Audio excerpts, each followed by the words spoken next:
appreciate. She's a virtual assistant. Team Achilles, no? May de la Cruz. Okay, so itong virtual assistant, gano'n na kayo katagal naging virtual assistant? Since 2010 po, when I resigned as a team manager po sa call center for 8 years. So how many hours a day do you work doing all of these things? Ang required naman po is 40 hours per week. Okay. Opo. Pero pagka kailangan ko po ng cash, minsan po nag-50 ako, ganyan. So now why did you join iFern? Na kumikita ka naman ng 40 to 50,000 as a virtual assistant. Nagsimula lang po dun sa anak ko na naghahanap po ng collagen po. Parang halos lahat po ng collagen sa market, na-try na po. Pero may effect naman po, pero parang hindi po lasting yung effect. Nakausap po namin si April. Ayun nga po, tinaray po ng anak ko, very effective nga po sa kanila. And then, inintroduce na rin po ni April sa amin yung ibang mga products ng iFern. So, yun, parang, sige nga, yung anak ko po muna nag-start. Ay, sige, magpa-member ka muna. Kapag umokay sa'yo lahat ng products, sige, tatry ko rin. And then, after po niya mag-7 accounts, ako po, tsaka yung twin sister naman po niya yung nag-7 accounts. Medyo hesitant pa po yung si husband. Ano yung nakikita mo sa future mo? Ano yung gusto mo mangyari sa future mo?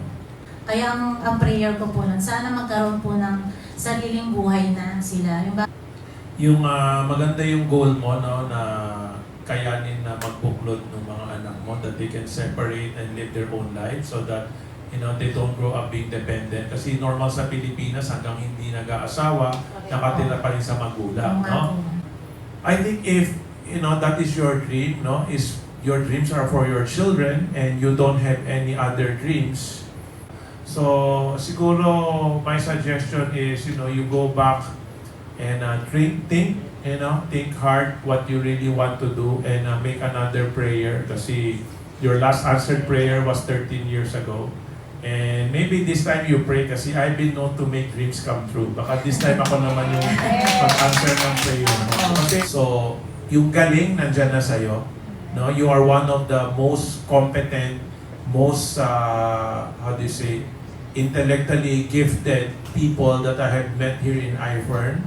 So, technically speaking, creatively speaking, academically speaking, you are there.